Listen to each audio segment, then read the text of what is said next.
Alléluia. Merci de votre fidélité. Amen. Merci pour l'organisation qui a été prévue. Merci parce que tu es toujours au rendez-vous. Amen. Et c'est la réussite de ces moments, c'est lui au milieu de nous. Amen. Rien d'autre. C'est lui qui nous réunit. C'est lui qui nous bénit. C'est lui qui nous a sauvés. C'est lui qui nous fortifie. Amen. Lui. Amen.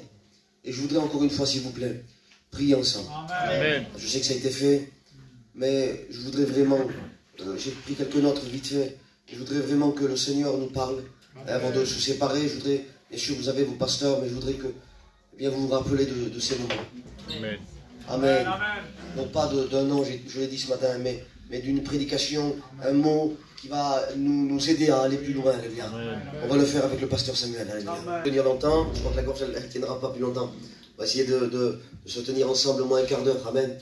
Hein, essayer d'aller au droit au but. Je voudrais vous dire ce matin, dans cet après-midi, que le salut transforme les vies. Amen. J'aimerais vous parler de la transformation qu'apporte le salut. La Bible déclare, c'est l'ange qui va parler à Marie. Il va dire, Marie, je te salue, toi à qui une grâce a été faite. Toi à qui une grâce a été faite.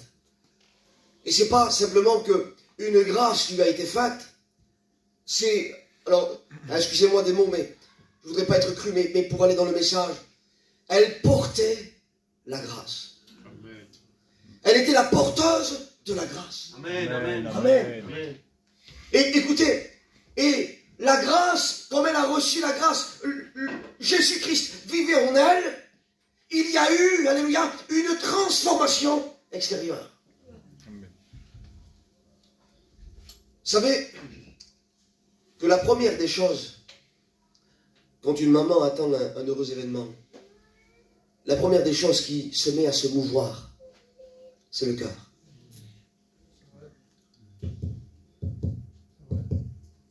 Le cœur avant toute chose. Et parce qu'il y a le cœur, nous savons qu'il y a la vie. Parce qu'il y a le cœur, les membres peuvent se mouvoir.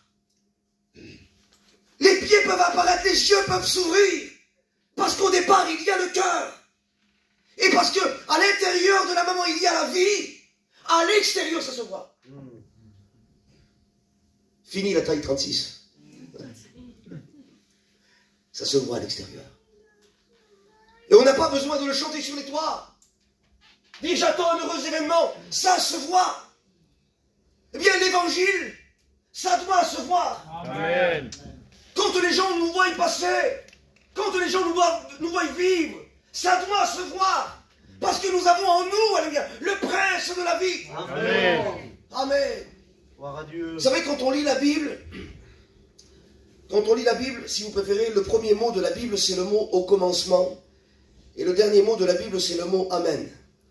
Et quand on le lit en hébreu, je ne voudrais pas être compliqué, mais pour vous comprendre un petit peu dans cet après-midi, le premier mot en hébreu se dit Bereshit.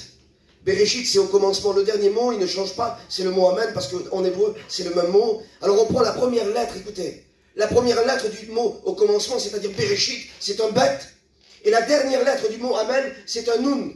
Et quand on les rassemble, ça fait un mot, c'est le mot Ben. Et le mot Ben, c'est le mot fils. Ça veut dire que, du départ de la Bible, jusqu'à la fin de la Bible, le fils est mentionné. Amen. La Bible, c'est l'intégralité. Toute la Bible, elle est centralisée sur une personne, le Fils. Amen. Le Fils. Amen. Et on le voit partout, la Bible déclare que l'ancienne alliance était l'ombre des choses à venir. On voyait l'ombre du Fils qui allait venir. Quand on prend la Bible, si vous préférez, des Juifs, ils ont eh bien, les 5 premiers livres, c'est Genèse, Exode, Lévitique, Nombre et Deutéronome, les 5 premiers livres. Quand on prend le premier mot, c'est le même mot, Bereshit, ça ne change pas, et le dernier mot, c'est Israël. Et quand on prend le premier lettre, donc c'est le mot Bet, la lettre Bet, et le dernier, c'est la lettre Lève. Et quand on les met ensemble, ça fait le mot Lève, c'est le mot cœur. Ça veut dire que le cœur de la Bible, c'est le Fils. Amen. Le cœur de la Bible, c'est le Fils. Et quand on accepte le Fils, quand on accepte la parole, quand on accepte le message qui est envoyé, le message qui est diffusé, le cœur de Dieu commence à battre. en nous. Le cœur de Dieu commence à battre dans celui et celle qui accepte le Christ. Et parce que le cœur est à l'intérieur, la vie se mouvoie à l'intérieur et ça se voit à l'extérieur. Il y a un changement. Amen. Amen. Ça doit se voir un chrétien. Il ne parle plus comme avant. Il ne réagit plus comme avant. Il ne pense plus comme avant. Oh, écoutez, que Dieu me pardonne de dire ça, mais si on garde le petit Jésus, alors il prendra un petit peu de place. Mais il ne prendra pas toute la place. C'est vrai. Il faut que Jésus, écoutez, vous savez qu'on dit souvent ça, un gant qui a été fait pour la main. Je m'excuse, mais il n'a pas été fait pour les pieds. Il n'épousera pas toutes les formes. Mais quand on met un gant dans la main, on dit, il lui va comme un gant. Parce qu'il épouse toutes les formes. Eh bien, le Christ en nous, il faut qu'il prenne toutes les formes de notre être entier. Amen. Il faut que ses mains deviennent dans nos mains. Parce que si ses mains s'arrêtent comme un jeune garçon, un adolescent, il ne viendra pas au bout de nos mains. Et nos mains feront ce qu'ils veulent. Nos mains feront ce qu'ils veulent. Ils prendront ce qu'ils veulent. Mais s'il y a les mains de Jésus à la place de nos mains, Amen. les mains de Jésus freineront. S'il y a ses pieds à nos pieds ne nous dirigeront plus. C'est lui qui nous dirigera. Amen. Amen. Si les pensées de Dieu sont dans nos pensées, on ne pensera plus comme on pense. On sera dirigé par les pensées de Dieu. Notre cœur battra pour lui. Amen. Le salut doit porter une transformation.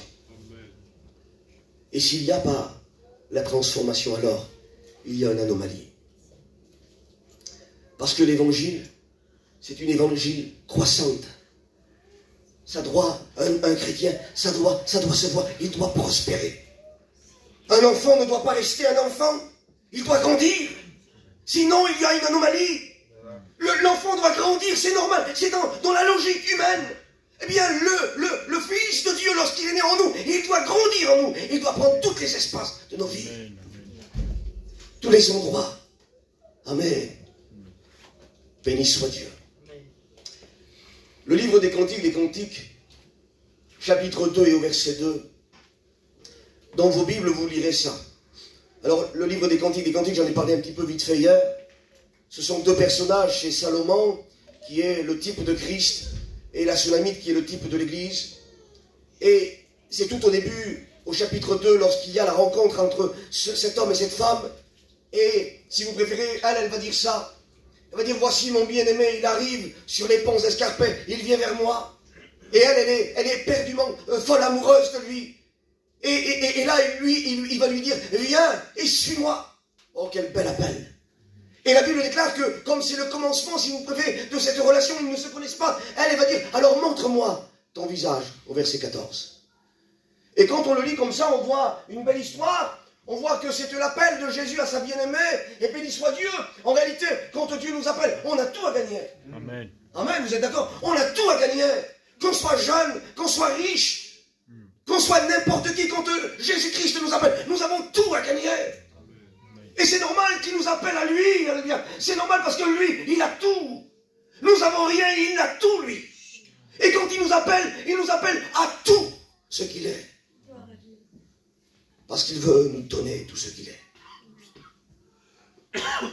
Donc au chapitre 4, au verset 14, il va dire, donc fais-moi voir ta figure. Vous savez que la figure dans la Bible, la face de Dieu, c'est sa présence. Et l'homme et la femme ont besoin de la présence de Dieu. Pour le suivre, il a besoin de la présence de Dieu. L'homme, la femme ne peut pas se nourrir à coups de réunion. Il doit aller baigner dans la présence. Amen. S'imprégner de la présence. Mes sœurs, je vous encourage à mettre des heures chez vous.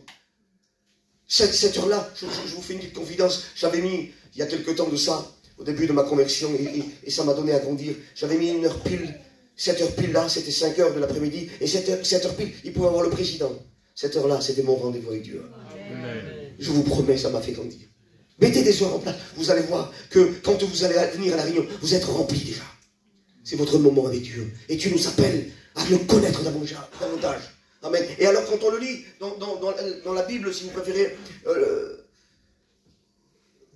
on appelle la Bible, là, si vous préférez, ce sont des Bibles pour notre compréhension, pour que le lecteur se sente à l'aise quand on lit. Mais ce n'est pas les versions littérales. Par exemple, on prend la version Chouraki, une vieille version, c'est André Chouraki qui a fait ça, c'est un juif, et il a voulu faire du mot à mot. Alors écoutez bien, il dit ça dans le même verset. Alors, ça m'a semblé bizarre au premier abord. Vous êtes avec moi? Amen. Écoutez, là la Bible dit que Salomon va l'appeler, il va dire viens, suis-moi. Et je dis Seigneur, c'est normal qu'on vienne vers toi. Mais là, le texte littéral ne va pas dire viens et suis-moi. Il va dire viens vers toi-même. Alors moi je ne comprends plus rien. Si Dieu m'appelle à moi-même, qu'est-ce que j'ai à m'apporter? Qu'est-ce que je vais m'apporter à moi-même? Seigneur, mais qu'est-ce que c'est ça? Qu'est-ce que ça veut dire? Alors en hébreu, c'est le mot lech lecha. Viens vers toi-même. C'est le même mot que Dieu a employé, écoutez bien, le même mot que Dieu a employé à Moïse lorsqu'il a dit, sors de ta patrie, à Abraham, excusez-moi, sors de ta patrie et va-t'en pour toi. Lech lecha, c'est va-t'en pour toi ou va-t'en vers toi. Et je ne comprenais pas. Je ne comprenais pas qu'est-ce que ça voulait dire ce verset-là. Écoutez. Et donc au verset 14, au lieu de dire, eh bien, fais-moi voir ta figure, c'est le mot yakal en hébreu, et c'est le regard. Il dit, amène-moi dans ton regard. Vous savez ce que ça veut dire? Jésus va voir Pierre pour la première fois. Vous êtes avec moi? Amen. Écoutez, vous allez comprendre, c'est comme un puzzle, vous allez voir. Jésus va voir Pierre pour la première fois. Et il va lui dire un mot. Il va dire, tu es Simon, fils de Jonas. Tu seras appelé Pierre. Ça veut dire, je paraphrase un petit peu, ça veut dire, Pierre, je te connais, tu es Simon, avec ton incapacité, ta médiocrité, ton péché, ta misère, ton mécontentement, je sais qui tu es Simon. Tu as hérité de la génétique de ton père, je sais qui tu es, mais tu vas devenir Pierre, mon serviteur, celui que je vais transformer. Tu es et tu seras. Belech Lecha, c'est exactement pareil. Viens vers toi-même, ça veut dire quoi? Viens vers celui que j'ai déjà transformé. Amen. Viens vers celui que j'ai déjà transformé. Ça veut dire, je suis Simon. Je suis là. Et Dieu me connaît, il sait ce que je suis. Mais il m'appelle à devenir meilleur. Il m'appelle à devenir un champion de Dieu. Il m'appelle à être un héros de Dieu. Et moi, je ne veux pas me contenter d'être un Simon, un médiocre. Je veux devenir un homme de Dieu extraordinaire. Je veux devenir, et je marche vers celui que Dieu a déjà transformé. Amen. Alléluia. Marche vers ta destinée. Mais je marche vers celui et celle que Dieu a déjà transformé. Il a fait déjà de toi dans sa pensée quelqu'un d'extraordinaire. Je t'assure. Il a fait de toi quelqu'un d'extraordinaire. La Bible déclare ça. Jérémie 29 et verset 11. Car je connais les projets que j'ai formés pour nous. Que j'ai formés pour vous, dit le Seigneur. Projets de paix et non de malheur. Car je connais les projets que j'ai formés pour vous. Qui veut rentrer dans les projets de Dieu? Amen. Moi, je veux y rentrer. Amen. Mais qui dit former, dit une forme. Dieu a donné une forme à un projet. Et la forme du projet ne me correspond pas aujourd'hui. Le projet, il est dans la pensée de Dieu. Dieu l'a formé. Et j'extrapole, mais si le projet est rond et que moi je suis carré, je vais devoir être amené à être déformé pour entrer dans la forme du projet. Dieu veut nous former, alléluia, nous déformer pour entrer dans la forme du projet. Parce que c'est sûr et certain que beaucoup veulent le projet. Mais très peu veulent la forme du projet. Parce que ça fait mal. Quand on casse les angles, quand on rabote, quand le rabot de la parole rabote notre vie, quand ça ne rentre pas dans les cases, ça fait mal. Mais je veux y rentrer dans le projet. Amen. Vous savez pourquoi? Parce qu'il dit projet de paix et non de malheur. Je vous assure, écoutez bien, quand on est dans le projet de Dieu, peu importe où le projet de Dieu est. Vous savez, moi j'étais avec les frères Michael, j'étais responsable avec eux, et j'étais bien, j'étais à mon poste, j'étais bien, mais Dieu m'appelait ailleurs. Il m'appelait à Saint-Giron, là-bas, il y a un seul Intermarché, il n'y a rien d'autre, tout petit. Mais je suis dans le projet de Dieu. Amen. Dieu, il a fallu qu'il me forme. Et je suis rentré dans ce projet. Vous savez qu'est-ce qu'est le symptôme de l'approbation de Dieu? C'est la paix. Projet de paix et non de malheur. Ça veut dire quand on est dans le projet de Dieu, on est en paix. Quand on est à la place où Dieu nous veut, on est en paix. Il y a des gens que toute une vie, ils tournent autour du projet sans accepter la forme du projet. Et c'est des gens malheureux. Ils ne s'épanouissent pas dans l'évangile. Ils ne grandissent pas dans l'évangile. Dieu lui dit, écoute, il faut que je te forme. Mais attends encore un petit peu, Seigneur. J'ai encore un petit peu mon caractère, j'ai ma façon d'être. Attends encore un petit peu. Mais Dieu te dit, tu ne peux pas rentrer comme ça. Laisse-moi te façonner. Laisse-moi te façonner. Laisse-moi te façonner. Amen. Amen. Quand on voit Pierre, écoutez, quand on voit l'histoire de Pierre, la première fois que Jésus voit Pierre, il va dire ça, donc, tu es et tu seras. Tu es Simon, fils de Jonas, tu seras appelé Pierre. Et chaque fois, vous le verrez, si vous lisez la Bible, chaque fois que Pierre faisait quelque chose de bien, Jésus l'appelait Pierre. On dit, tu vois, la transformation commence à se faire. Et chaque fois que Pierre faisait quelque chose de mal, Jésus l'appelait Simon Pierre. On dit, regarde, il y a encore du travail. Il y a encore du travail. Il y a encore le vieux Simon qui te suit. Rentre dans le nouveau toi. Rentre dans le Pierre. L'air, viens vers toi-même. Viens pour toi, parce que quelque chose qui est là, qui est créé par Dieu, est meilleur que ce que tu es. Meilleur.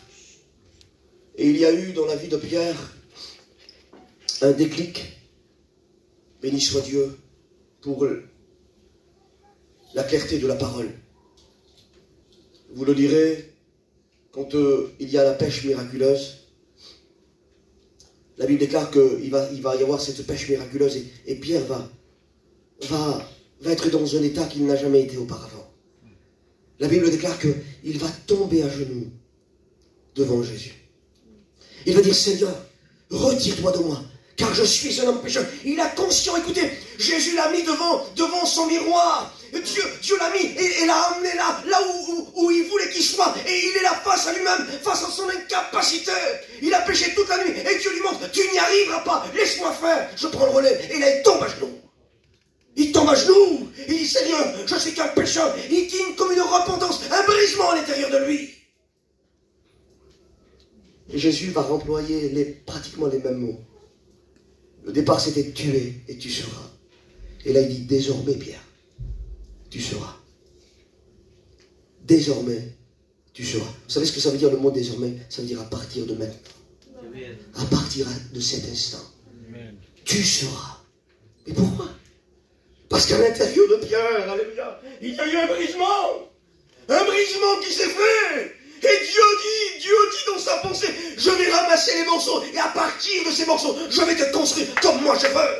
Comme moi je veux. Amen. Oh, qui est bon d'être brisé par Dieu. Amen. D'être brisé par Dieu. La Bible déclare, il dit, humiliez-vous sous la puissante main de Dieu. Il vous élèvera autant convenable. Amen. Dieu ne peut pas nous élever tant qu'on ne s'est pas humilié. Alléluia. Parce qu'il ferait de nous des orgueilleux, il amènerait la chair avec nous. Mais il veut nous écraser, nous broyer à nous-mêmes pour nous élever.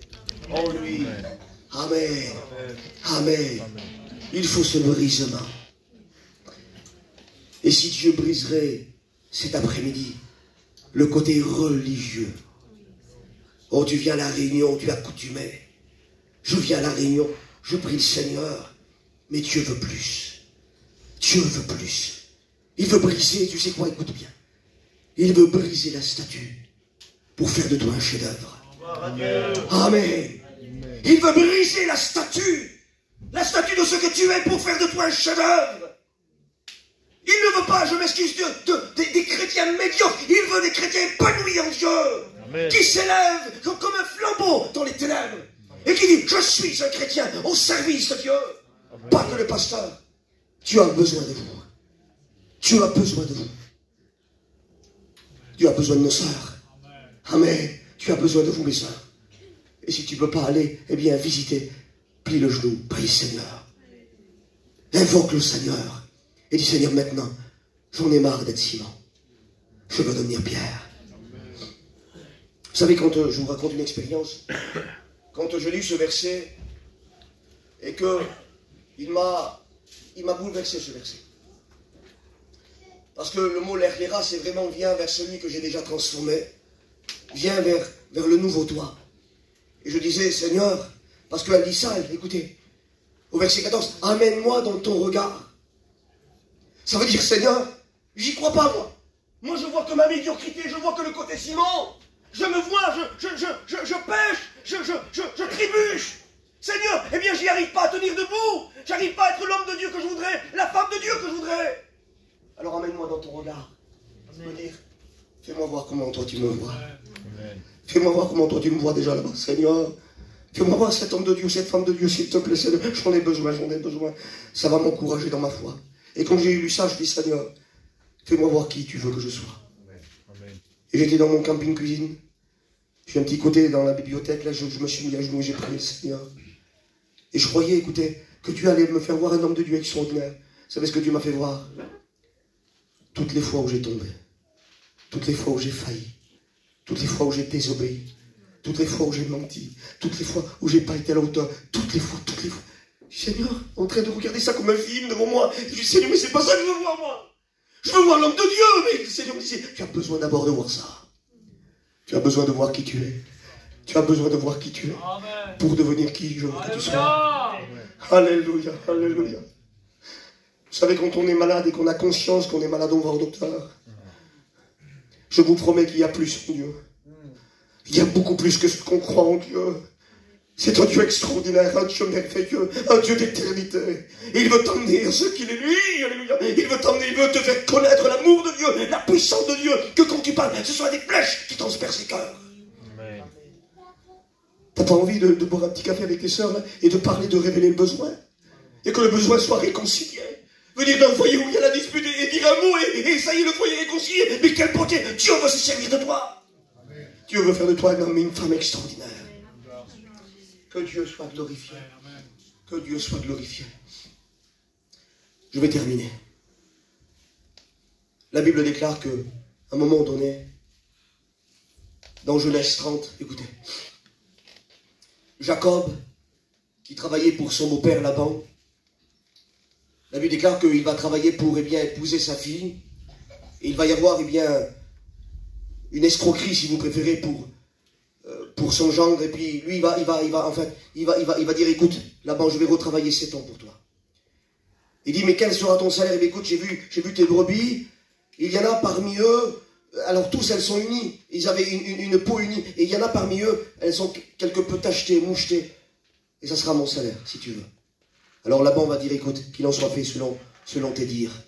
Puis, la Bible déclare que Jacob va séparer le troupeau, et il y avait un tout petit troupeau, avec des taches, des mouchetés. Il les a mis de côté, et puis il a gardé le troupeau unique pour son beau-père. Mais Jacob va faire quelque chose. La Bible déclare qu'il va aller dans la forêt, ramasser des branches de platane, de palmier. Il va les écorcher, écoutez. Soyez concentrés, amen, on a fini. Il va les écorcher, vous savez, comme un damier. La Bible déclare qu'il va les écorcher. Donc il va laisser un petit morceau d'écorce, il va mettre le blanc, un morceau d'écorce, et il va les attacher ensemble. Et il va les mettre dans l'abreuvoir, juste sous les yeux des brebis. Ça veut dire que quand les brebis venaient boire, elles voyaient les taches, les choses mouchetées et des choses rayées. Et le temps est passé. Le temps est passé. Voilà le moment où les petits agneaux devaient naître. Et la Bible déclare que la plupart des brebis ont mis au monde des brebis tachetées, mouchetées et rayées. Que s'est-il passé? Elles ont juste reproduit ce qu'elles avaient sous leurs yeux. Elles ont reproduit ce qu'elles avaient sous leurs yeux. Quand elles venaient boire, elles venaient boire et elles regardaient ça. Donc elles ont reproduit ça. La morale de cette histoire, c'est que si on voit que le côté ciment, si on voit la médiocrité, on reproduira la médiocrité. Mais si nos yeux voient la gloire, nous reproduirons la gloire. Si on voit le triomphe, on reproduira le triomphe. Si on voit la victoire, on reproduira la victoire. Assez d'être à genoux, soyons debout. Amen. Assez de parler sur l'un et l'autre. Prions. Amen.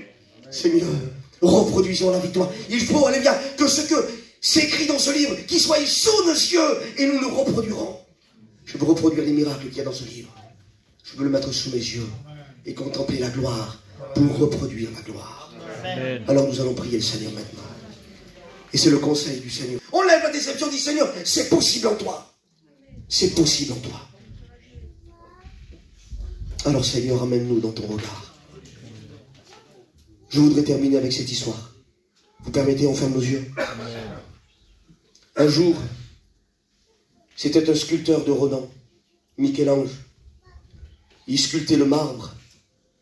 Et l'histoire nous dit que, à un moment donné, il va dans un territoire pour sculpter le marbre, et il y avait là un marbre très dur, très difficile, que personne ne voulait.